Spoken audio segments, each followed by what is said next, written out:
नमस्कार श्रोते हो. दीपक रेगे कथाकथन चॅनलवर तुम्हा सगळ्यांचं मनापासून स्वागत. श्रोते हो, आज तुम्ही ऐकणार आहात डॉक्टर अनिल पिसे लिखित कथा. कथेचं नाव आहे तिसरी घंटा, काळोखातला उजेड.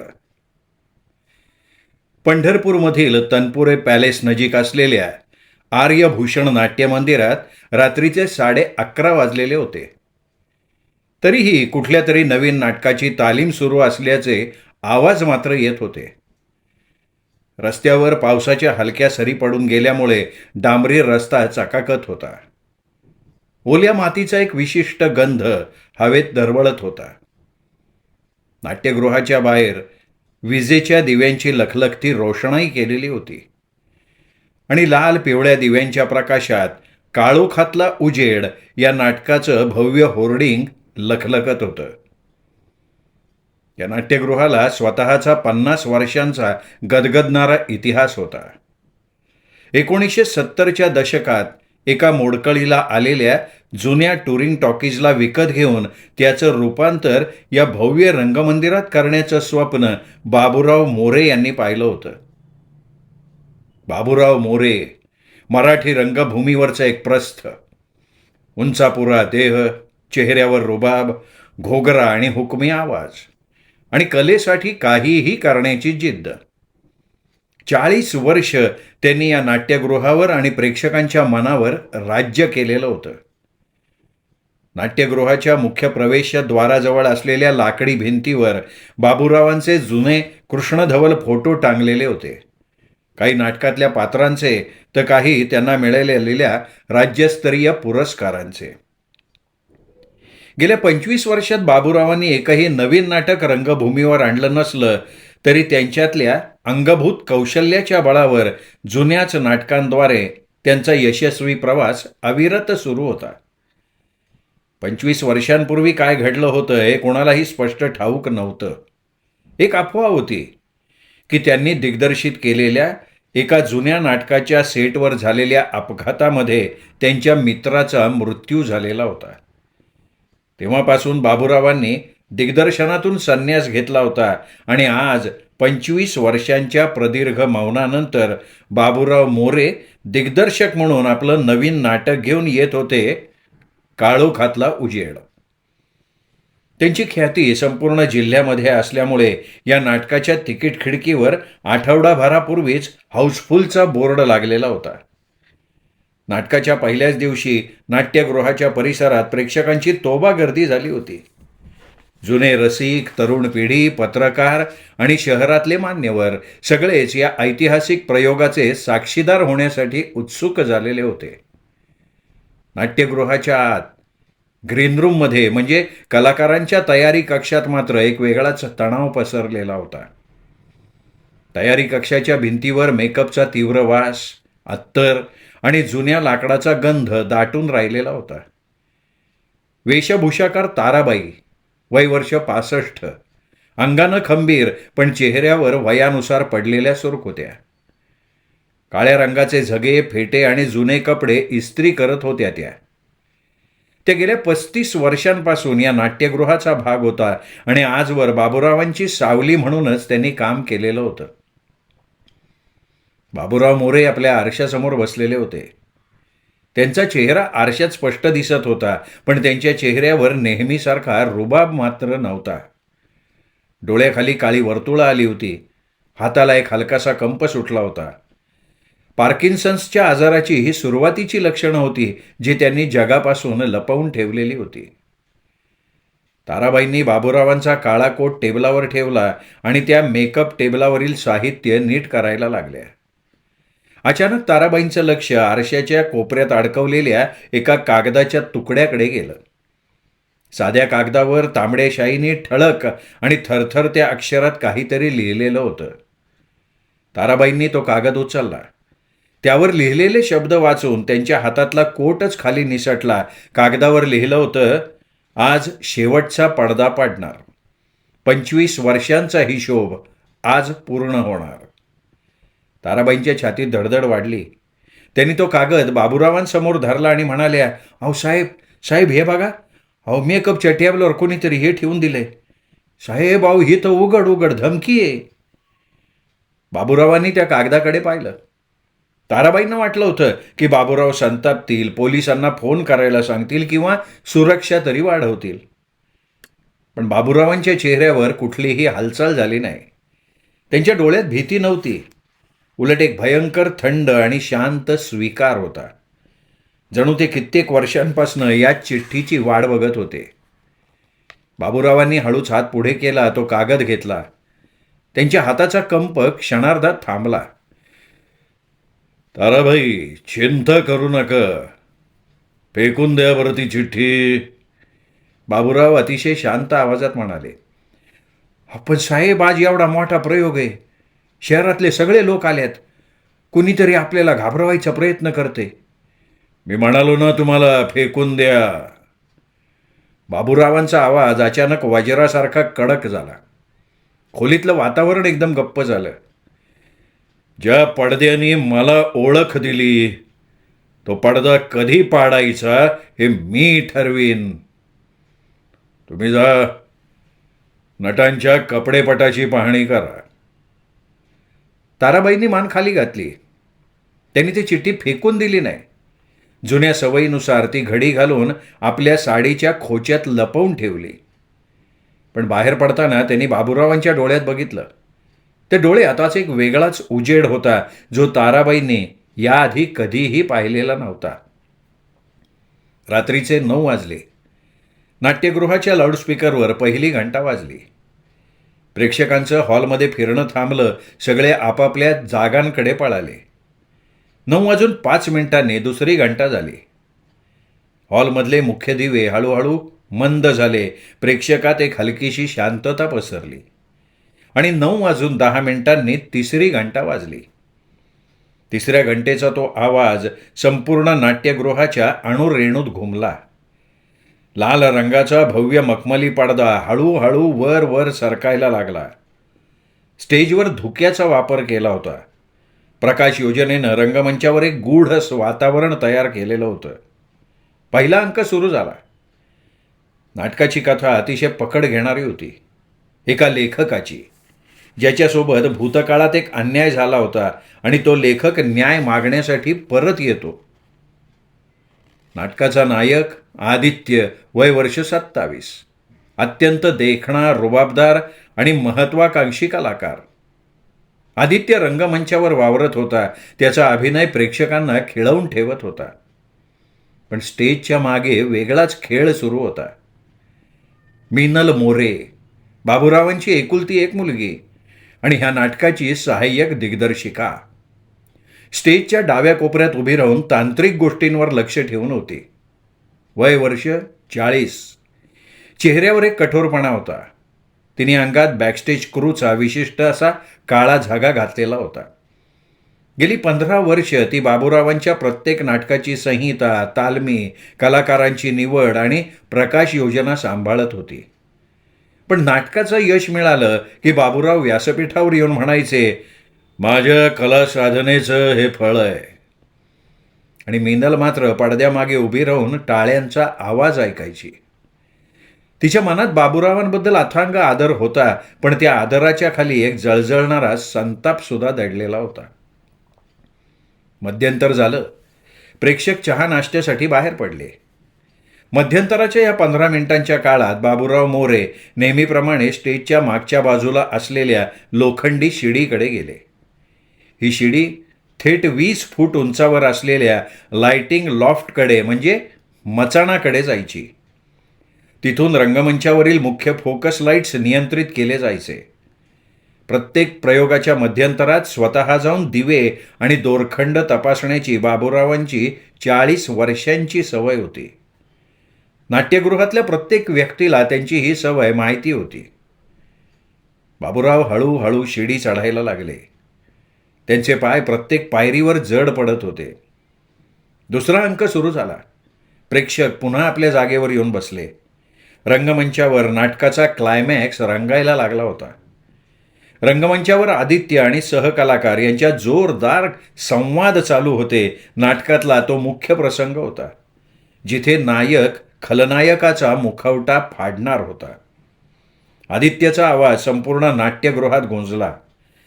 अरे तू समजतोस का तुझं पाप या अंधारात कायमचं गाडलं गेलंय?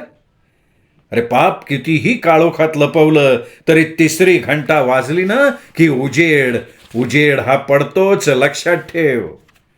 आणि नेमक्या याच शब्दांवर क्लिक. नाट्यगृहातले सगळे दिवे अचानक विझले. संपूर्ण हॉलमध्ये काळोख पसरला. प्रेक्षकांना वाटलं हा नाटकाच्या प्रकाश योजनेचाच एक भाग असावा. हॉलमध्ये हलकीशी कुजबूज सुरू झाली. पण बॅकस्टेजला मात्र गोंधळ उडालेला होता. तंत्रज्ञांची धावपळ सुरू झाली होती. मुख्य फ्यूजच उडालेला होता.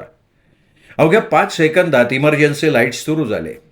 मंद पिवळा प्रकाश रंगमंचावर पसरला आणि त्याच क्षणी वरच्या मचाणावरनं एक भयंकर, जड आणि काळीज थरकावणारा आवाज झाला. काहीतरी खूप उंचावरून थेट रंगमंचाच्या मागच्या लाकडी फरशीवर कोसळलेलं होतं. धूळ उडाली. पडद्यामागील तंत्रज्ञ, आदित्य आणि मिनल धावत त्या अंधाऱ्या कोपऱ्यात गेले. तिथे लाकडी फरशीवर बाबूराव मोरे पडलेले होते. त्यांची मान एका बाजूला विचित्रपणे वाकली होती. त्यांच्या डोक्यातून रक्ताची एक बारीक धार फरशीवर पसरत होती. डोळे उघडे होते, पण त्या डोळ्यातला उजेड मात्र कायमचा विझलेला होता.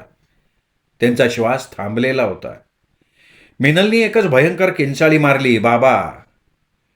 नाट्यगृहात एकच हाहाकार उडाला. प्रेक्षकांना काही कळेना. घाईघाईने मुख्य पडदा खाली पाडण्यात आला. माईकवर घोषणा करण्यात आली, तांत्रिक अडचणीमुळे आजचा प्रयोग रद्द करण्यात येतोय. कृपया सर्वांनी शांततेने बाहेर पडावं. पण बाबूराव मोरेंचा तो अपघात नव्हता. तो एका भयानक षडयंत्राचा भाग होता. रात्रीचे 11:15 वाजले होते. पंढरपूरचं गुन्हे शाखा मुख्यालय हादरलेलं होतं. मराठी रंगभूमीचं ज्येष्ठ व्यक्तिमत्व बाबूराव मोरे यांचा संशयास्पद मृत्यू झालेला होता. घटनेचं गांभीर्य ओळखून गुन्हे शाखेच्या प्रमुख इन्स्पेक्टर सानिका पवार स्वतः आपल्या टीमसह आर्यभूषण नाट्यमंदिरात दाखल झाल्या. सानिका पवार, वय वर्ष 32, अंगात खाकी वर्दी, तीक्ष्ण नजर, शांत स्वभाव, पण गुन्ह्याचा माग काढण्यात अत्यंत तल्लख डोकं. गेल्या 10 वर्षात त्यांनी अनेक गुंतागुंतीचे खून तपास मार्गी लावलेले होते. त्यांच्याबरोबर त्यांचे विश्वासू हवालदार ताडे आणि पंढरपूर पोलीस दलाची विशेष फॉरेन्सिक टीम आलेली होती. नाट्यगृहात पोहोचताच सानिकांनी पहिला हुकूम सोडला. ताडे, नाट्यगृहाचे सगळे मुख्य आणि मागचे दरवाजे सील करा. आत असलेल्या एकाही माणसाला, मग तो नट असो, तंत्रज्ञ असो, नाहीतर सफाई कामगार, बाहेर पडू द्यायचं नाही. प्रत्येकाचे मोबाईल जप्त करा आणि लगेच जॅमर चालू करा. होय की मॅडम. ताडे धावले. सानिका थेट स्टेजच्या मागच्या भागात गेल्या, जिथे बाबूरावांचा मृतदेह अजूनही तसाच पडला होता. पिवळ्या रंगाच्या फॉरेन्सिक टेपनं तो परिसर सील केलेला होता. फॉरेन्सिक टीमचे प्रमुख डॉक्टर वर्तक मृतदेहाची प्राथमिक तपासणी करत होते. कॅमेऱ्याचे फ्लॅश चमकत होते. मृतदेहाचे, रक्ताच्या डागांचे आणि आसपासच्या परिसराचे फोटो घेतले जात होते. सानिका डॉक्टर वर्तकांच्या जवळ खाली बसल्या. डॉक्टर, काय सांगतोय मृतदेह? डॉक्टर वर्तकांनी आपले ग्लोव्ज काढले आणि चष्मा वर करत म्हणाले, सानिका, मृत्यू मानेचे मणके तुटल्यामुळे आणि मेंदूला अंतर्गत दुखापत झाल्यामुळे झालेला आहे. पडल्याबरोबर तात्काळ मृत्यू आलाय, पण एक मोठी गडबड आहे. कसली गडबड आहे? डॉक्टर वर्तकांनी स्टेजवरील रक्ताचे डाब आणि मचाणाची उंची याच्याकडे बोट दाखवलं. हे बघ, मचाणाची उंची 20 फूट आहे. जर एखादी व्यक्ती मचाणावरून पाय घसरून खाली पडली तर गुरुत्वाकर्षणाच्या नियमानुसार ती व्यक्ती मचाणाच्या अगदी सरळ रेषेत म्हणजे 90 अंशाच्या कोनात खाली पडेल. पण बाबूरावांचा मृतदेह मचाणापासून थेट 20 फूट लांब 45 अंशाच्या कोनात फेकला गेलेला आहे. हे जरा मला थोडंसं खटकतंय बरं का सानिका. सानिकांच्या नजरेत चमक आली. त्या म्हणाल्या, याचा अर्थ? याचा अर्थ स्पष्ट आहे सानिका, की बाबूराव मोरे सरळ पडलेले नाहीयेत. त्यांना मचाणावरून कोणीतरी पूर्ण ताकदीने पुढे ढकललंय. डॉक्टर वर्तकांनी ठामपणे सांगितलं. खून? सानिका पुटपुटल्या. त्या लगेच उठल्या आणि मचाणाकडे जाणाऱ्या लोखंडी शिडीकडे गेल्या. सानिका स्वतः ती 20 फूट उंच शिडी चढून मचाणावर पोहोचल्या.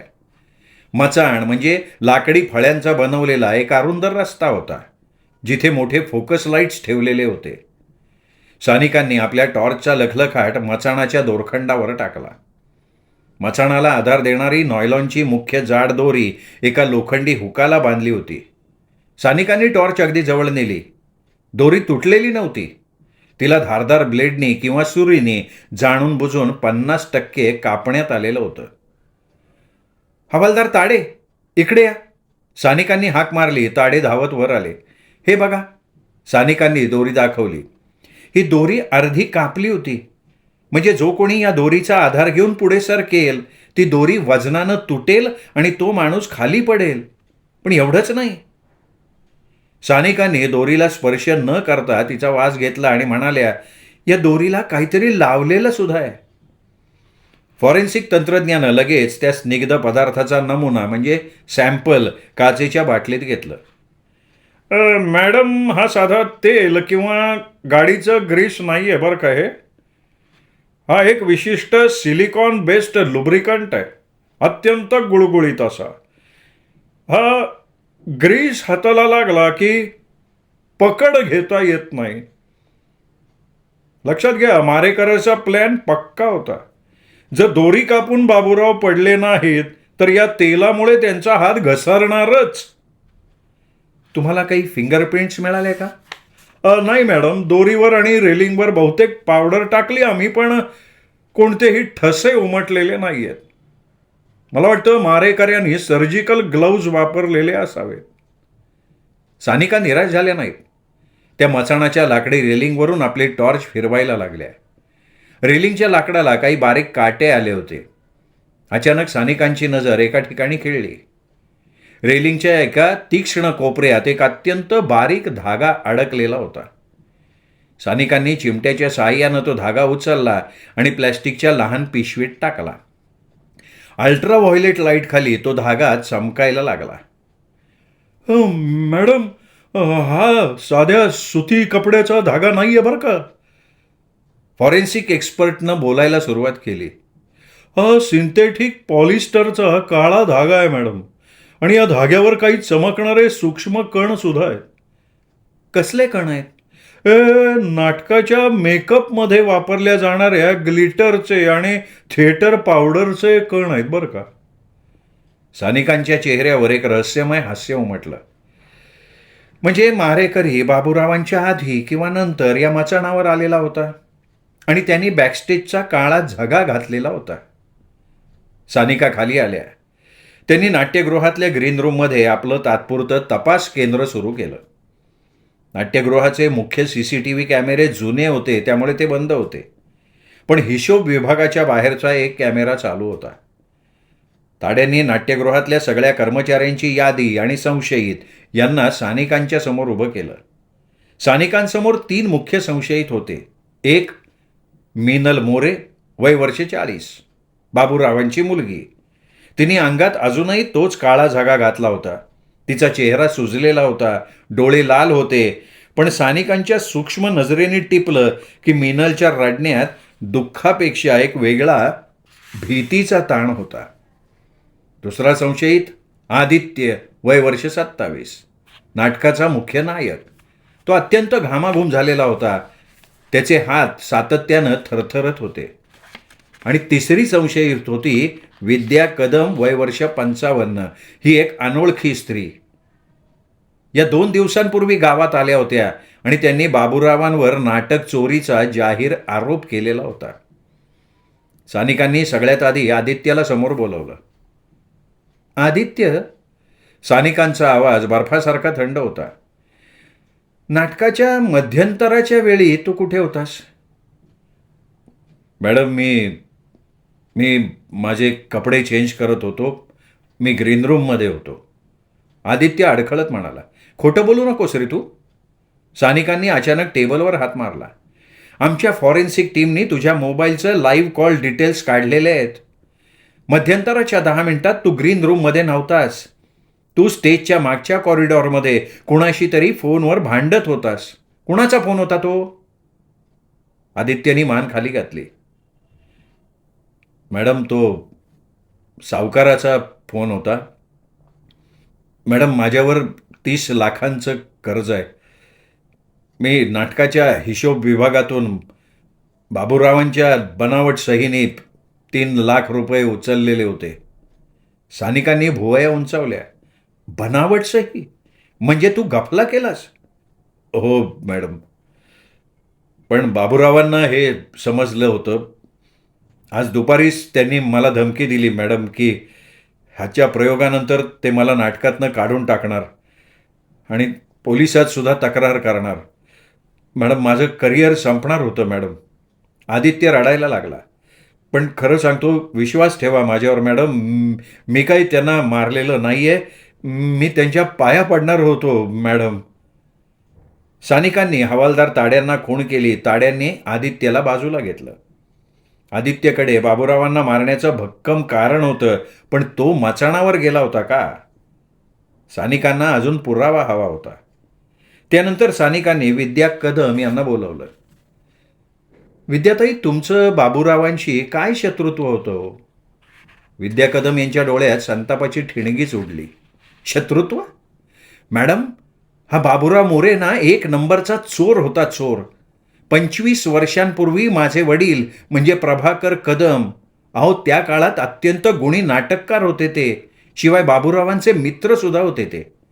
त्यांनी काळोखातला उजेड ही कथा लिहिली होती.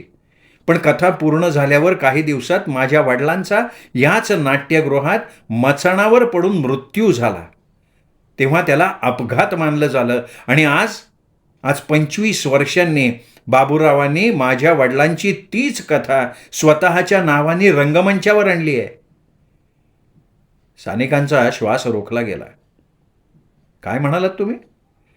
तुमच्या वडिलांचा मृत्यूही 25 वर्षांपूर्वी मचाणावरून पडून झाला होता?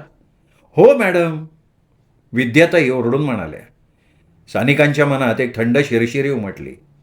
25 वर्षांपूर्वी प्रभाकर कदम मचाणावरून पडून मरतात आणि आज तीच कथा स्वतःच्या नावानं चालवणारे बाबूराव मोरे सुद्धा त्याच पद्धतीने आणि त्याच मचाणावरून पडून मारतात. हा निव्वळ योगायोग असू शकत नव्हता. ताडे, तात्काळ पोलीस स्टेशनच्या आर्काइव्हमधनं 25 वर्षांपूर्वीची प्रभाकर कदम यांच्या मृत्यूबद्दलची फाईल मागवा. मला त्या फाईलचं पान आणि पान आत्ता हवंय, इथे हवंय. बघता बघता रात्रीचे 1 वाजले. नाट्यगृहाच्या बाहेर मध्यरात्रीच्या शांततेत फक्त पावसाच्या पाण्याचा आणि जुन्या झाडांच्या पानांच्या सळसळाटाचा आवाज ऐकू येत होता. नाट्यगृहाच्या मुख्य सभागृहात फॉरेन्सिक टीमचं काम अजूनही सुरू होतं. तेवढ्यात हवालदार ताडे धावत धावत ग्रीन रूममध्ये आले. त्यांच्या हातात पोलीस मुख्यालयातील जुन्या कागदपत्रांच्या कक्षातून आणलेली धूळ साचलेली पिवळी पडलेली एक फाईल होती. मॅडम, सापडली 25 वर्षापूर्वीची फाईल. हवालदार ताड्यांनी ती फाईल सानिकाच्या समोर ठेवली टेबलवर. सानिकांनी हातात सर्जिकल ग्लोव्ज घातले. ती फाईल अतिशय काळजीपूर्वक उघडली. कागद खूप जुने झाले होते. त्यांचा रंग बदलला होता. सानिकांनी केस डायरी वर्ष 2001 प्रभाकर कदम अपघाती मृत्यू हे पान उघडलं. त्या पत्रातील नोंदी वाचताना सानिकांची नजर एका विशिष्ट ओळीवर जाऊन खिळली. मृत्यूचं कारण मचाणावरून खाली पडल्यानं मणका मोडणं. घटनास्थळी हजर असलेले साक्षीदार तांत्रिक सहाय्यक दिग्दर्शक बाबूराव मोरे. सानिकांचं डोकं चक्रावलं. 25 वर्षांपूर्वी जेव्हा प्रभाकर कदमांचा मृत्यू झाला तेव्हा तिथे हजर असलेला एकमेव माणूस बाबूराव मोरे होता. म्हणजे बाबूरावांनी 25 वर्षांपूर्वी प्रभाकर कदमांची हत्या केली होती आणि ती अपघाताच्या नावाखाली लपवून ठेवली होती. सानिकांनी स्वतःशीच विचार केला, पण मग आजची हत्या केली कोणी? प्रभाकर कदमांच्या मृत्यूचा सूड घेण्यासाठी विद्या कदमांनी का आणखीन कोणी? सानिका पुन्हा बाबूरावांच्या खाजगी मेकअप रूमची पाहणी करण्यासाठी निघाल्या. खोलीत मेकअपच्या साहित्याचा, अत्तराचा आणि एका विशिष्ट जळालेल्या कागदाचा वास अजूनही हवेत रेंगाळत होता. सानिकांनी टॉर्चचा प्रकाश कोपऱ्यात असलेल्या कचऱ्याच्या डब्यावर टाकला. तिथे पेटवलेल्या काडीपेटीची एक काडी आणि राख साचलेली दिसली. त्या राखेमध्ये एक अर्धवट जळालेला कागदाचा कोपरा शिल्लक होता. सानिकांनी फॉरेन्सिक एक्सपर्टला लगेच बोलवलं. हे बघा, हा कागदाचा तुकडा उचला, मला यावरचं अक्षर वाचायचं आहे. फॉरेन्सिक एक्सपर्टनं निगेटिव्ह इमेज फोटोग्राफी आणि अल्ट्राव्हायोलेट ॲश रिनोव्हेशन तंत्रज्ञानाचा वापर करून त्या जळालेल्या कागदाची डिजिटल इमेज तयार केली. संगणकाच्या पडद्यावर बाबूरावांच्या थरथरत्या अक्षरातल्या ओळी हळूहळू स्पष्ट दिसायला लागल्या. प्रभाकरची कथा मी 25 वर्षांपूर्वी चोरली. त्या रात्री वाद झाल्यावर मीच त्याला मचाणावरनं ढकललं होतं. हे पाप मला गेली 25 वर्ष खातंय. आजच्या प्रयोगाच्या शेवटी पडदा पडण्यापूर्वी मी प्रेक्षकांसमोर आणि माध्यमांच्या समोर स्वतःच्या या पापाची कबुली देणार आहे. मिनल, मला माफ कर. यामुळे तुझी समाजातली ओळख आणि प्रतिष्ठा, पत्र तिथे जळालं होतं. पुढच्या ओळी पूर्णपणे राख झाल्या होत्या. सानिकांचा श्वास रोखला गेला. त्या पत्राचा कागद आणि आधी ताराबाईंना सापडलेली तांबड्या शाईतली चिठ्ठी, आज पडदा शेवटचा पडणार, 25 वर्षांचा हिशोब आज पूर्ण होणार. या दोन्ही कागदांची शाई आणि हस्ताक्षर एकच होतं. देवा, सानिका पुटपुटल्या. ती चिठ्ठी बाबूरावांना आलेली धमकी नव्हतीच. ती चिठ्ठी बाबूरावांनी स्वतःच्या हाताने स्वतःलाच लिहिलेली आठवण. ते आज रात्री स्वतःच्या हत्येची नाही, तर स्वतःच्या पापाची कबुली देऊन स्वतःचं करिअर संपवणार होते. पण मग प्रश्न तिथेच उभा राहिला, जर बाबूराव मोरे स्वतः प्रेक्षकांसमोर आपलं पाप कबूल करणार होते, प्रायश्चित्त घेणार होते, तर मग त्यांना मचाणावरून खाली ढकलून मारायची गरज कोणाला होती?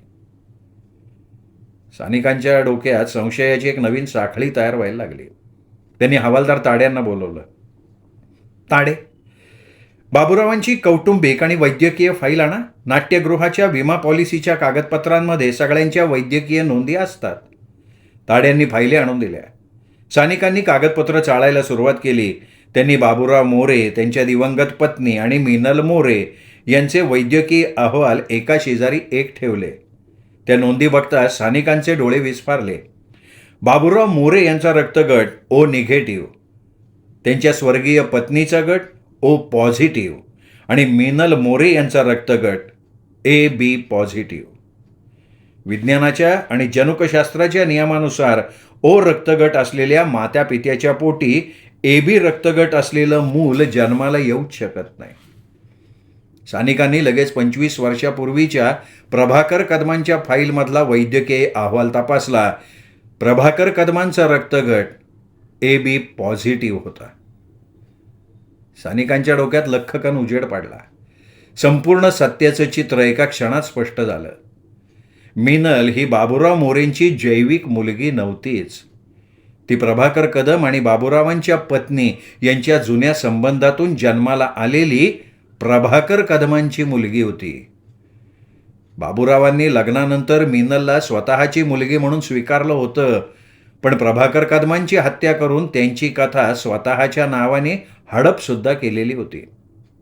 ताडे, त्या मिनल मोरेला आत्ताच्या आत्ता माझ्यासमोर घेऊन या. सानिकांचा आवाज कडक झाला होता. मध्यरात्रीचे 2:30 वाजले होते. सानिकांनी सर्व संशयितांना आणि कर्मचाऱ्यांना नाट्यगृहाच्या मुख्य हॉलमध्ये एकत्र केलं. सानिका व्यासपीठावर उभ्या होत्या. त्यांच्या हातात फॉरेन्सिक टीमनं तयार केलेले विविध पुरावे असलेले प्लॅस्टिकचे पारदर्शक पाकिटं होती. आपण सगळे इथे एका नाटकाचा प्रयोग बघायला जमलो होतो. सानिका शांतपणे पण गंभीर आवाजात बोलायला लागल्या. पण आज पडद्यामागे असा एक खेळ खेळला गेला, ज्याचा मूळ भूतकाळात 25 वर्ष मागे जातो. सगळेजण अवाक होऊन सानिकांकडे बघत होते. मिनल एका कोपऱ्यात उभी होती. तिचे हात थरथरत होते. मारेकऱ्यांनी बाबूराव मोरेंचा खून अत्यंत विचारपूर्वक आखलेला होता. सानिकांनी एक पाकिट वर धरलं. मचाणाची दोरी 50% कापली गेली होती आणि तिला सिलिकॉन बेस्ड मेकअपचं ग्रीस लावलेलं होतं. पण मारेकऱ्याकडनं 3 मोठ्या चुका झाल्या. स्थानिकांनी पुराव्यांची साखळी मांडायला सुरुवात केली. पहिली चूक, फॉरेन्सिक रिपोर्टनुसार बाबूरावांचा मृतदेह मचाणापासून 20 फूट लांब फेकला गेला. जर ते दोरी तुटून किंवा पाय घसरून पडले असते तर ते सरळ खाली पडले असते. याचा अर्थ त्यांना कुणीतरी मागून ताकदीने ढकललेलं होतं. दुसरी चूक, मचाणाच्या लाकडी रेलिंगवर अडकलेला हा सिंथेटिक पॉलिस्टरचा काळा धागा. फॉरेन्सिक लॅबनी स्पष्ट केलंय की या धाग्यावर नाटकाच्या मेकअपमध्ये वापरली जाणारी विशिष्ट पावडर आणि ग्लिटरचे कण आहेत. हा धागा बॅकस्टेज क्रूच्या काळ्या धाग्याचा आहे. आणि तिसरी मोठी चूक, स्थानिकांनी मिनलकडे बघितलं. मारेकऱ्याचे DNA पुरावे. स्थानिकांनी एक छोटी काचेची बाटली वर धरली. बाबूराव मोरे जेव्हा खाली पडत होते तेव्हा त्यांनी स्वतःला वाचवण्यासाठी मारेकऱ्याच्या कपड्यांना आणि हाताला घट्ट पकडण्याचा प्रयत्न केला. बाबूरावांच्या उजव्या हाताच्या नखांमध्ये आम्हाला मारेकऱ्याच्या त्वचेचे सूक्ष्म कण आणि काळ्या कपड्याचे धागे सापडलेले आहेत. खोलीतल्या प्रत्येकाची नजर मिनलकडे वळली. स्थानिकांनी थेट मिनलच्या डोळ्यात डोळे घालून विचारलं, मिनल मोरे, तुझ्या डाव्या हाताच्या कोपऱ्याजवळचा काळा धागा फाटलेला आहे. तिथे ओरखड्याचे ताजे डाग आहेत. आपण तुझा DNA आणि बाबूरावांच्या नखातले नमुने लॅबमध्ये मॅच करायचे का? हा स्थानिकांचा एक अत्यंत हुशारीनं टाकलेला मानसोपचार विषयक डाव म्हणजे सायकोलॉजिकल ट्रॅप होता. मिनलचे पाय थरथरले. तिच्या चेहऱ्यावरचा उरला सुरला रंग उडून गेला. तिची सहनशक्ती पूर्णपणे संपली. ती गुडघे टेकून खाली बसली आणि दोन्ही हातांनी तोंड झाकून ढसाढसा रडायला लागली.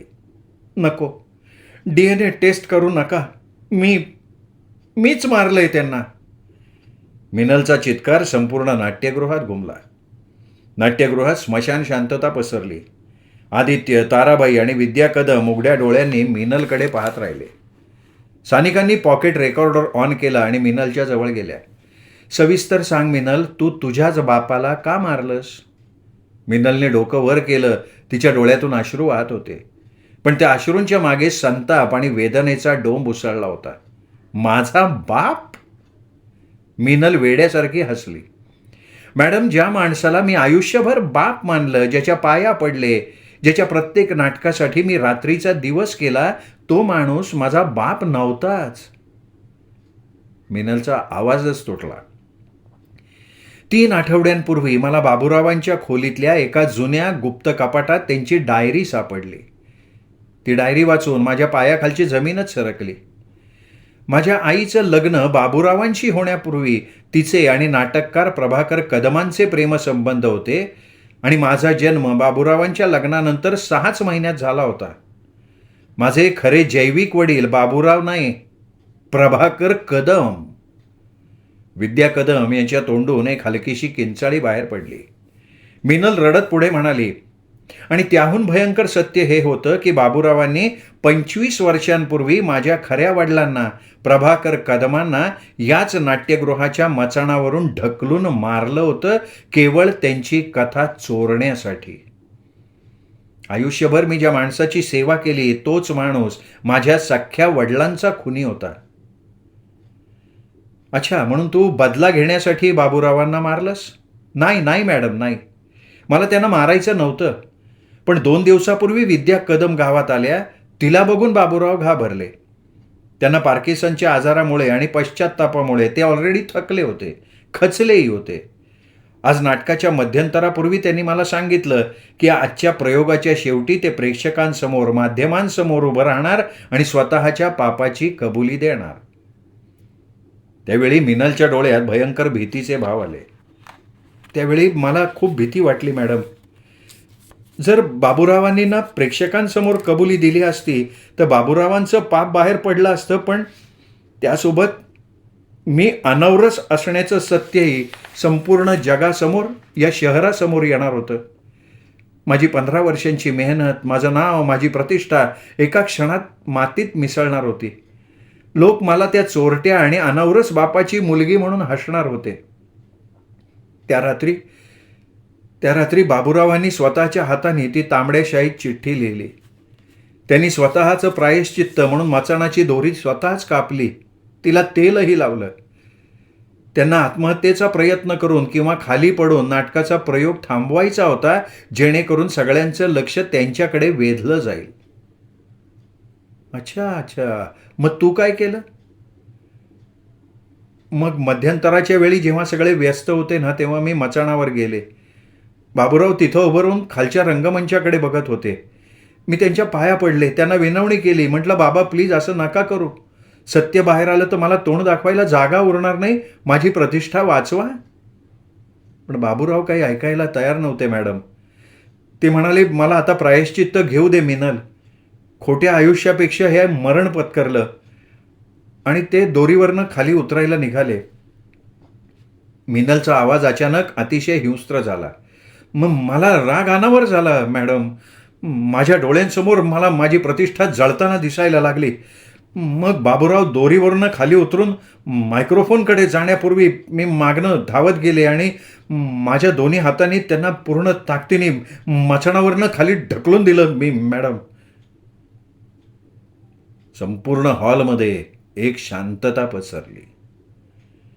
बाबूराव मोरे स्वतःच्या पापाची कबुली देण्यासाठी दोरी कापून आत्महत्येची तयारी करत होते, पण ते खाली पडून जगाला सत्य सांगण्याआधी स्वतःची प्रतिष्ठा वाचवण्यासाठी मिनलनी त्यांना खाली ढकलून दिलं होतं.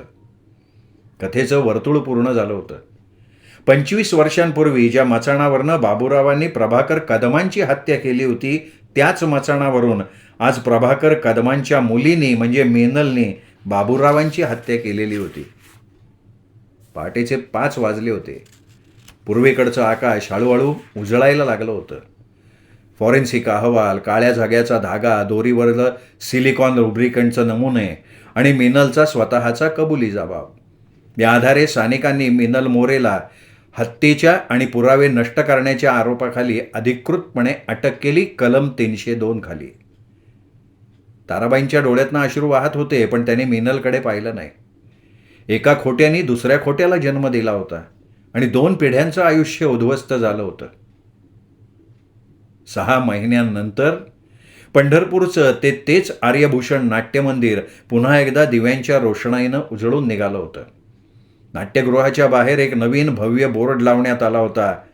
काळोखातला उजेड या नाटकाचा विशेष प्रयोग आयोजित केला होता, पण यावेळी नाटकाच्या पत्रकावर आणि बोर्डावर दिग्दर्शक किंवा लेखक म्हणून बाबूराव मोरेंचं नाव नव्हतं, तर तिथे सुवर्णाक्षरात लिहिलं होतं, मूळ लेखक कैलासवासी प्रभाकर कदम. नाट्यगृहाच्या पहिल्या रांगेत विद्या कदम बसल्या होत्या. त्यांच्या शेजारी न्यायाधीशांच्या विशेष परवानगीनं आणलेली, पोलिसांच्या सुरक्षिततेत असलेली मिनल मोरे बसली होती. 2 बहिणी, एकाच वडिलांच्या 2 मुली आज पहिल्यांदा एकत्र बसून आपल्या वडिलांच्या कथेचा तो नाट्यप्रयोग बघत होत्या. नाटकाच्या शेवटी रंगमंचावर 3री घंटा वाजली. मुख्य पडदा हळूहळू खाली आला. प्रेक्षकांनी उठून टाळ्यांचा कडकडाट केला. विद्या कदमांच्या डोळ्यातनं अश्रू वाहून गेले, पण त्या अश्रूत आज एका खऱ्या न्यायाचं समाधान होतं. नाट्यगृहाच्या बाहेरच्या पायऱ्यांवर इन्स्पेक्टर सानिका पवार उभ्या होत्या. सकाळी पडलेल्या पावसाची एक हलकीशी नीरव शांतता हवेत होती. सानिकांनी स्वतःशी विचार केला, खोटं कितीही सुंदर वेश परिधान करून रंगमंचावर आलं तरी त्याचा पडदा एक दिवस पडतोच. आणि सत्य कितीही काळ काळोखात दाबून ठेवलं तरी योग्य वेळी 3री घंटा वाजवल्यावर ते स्वतःचा उजेड शोधून काढतं. सानिकांनी आपल्या गाडीचा दरवाजा उघडला आणि त्या निघून गेल्या. त्यांच्या मते त्या रात्री खऱ्या अर्थानं न्यायाचा पडदा उघडला गेला होता. श्रोते हो, डॉक्टर अनिल पिसे लिखित ही कथा तुम्हाला कशी वाटली कमेंट करून जरूर कळवा. कथेचा व्हिडिओ लाईक करा, हाईप करा. आपल्या कथाप्रेमी मित्रपरिवारात, नातेवाईकात ही 3री घंटा शेअर करा. भेटत रहा दीपक रेगे कथाकथन चॅनलवर अशाच उत्तमोत्तम लेखकांच्या उत्तमोत्तम कथा कादंबरी ऐकत राहण्यासाठी. नमस्कार.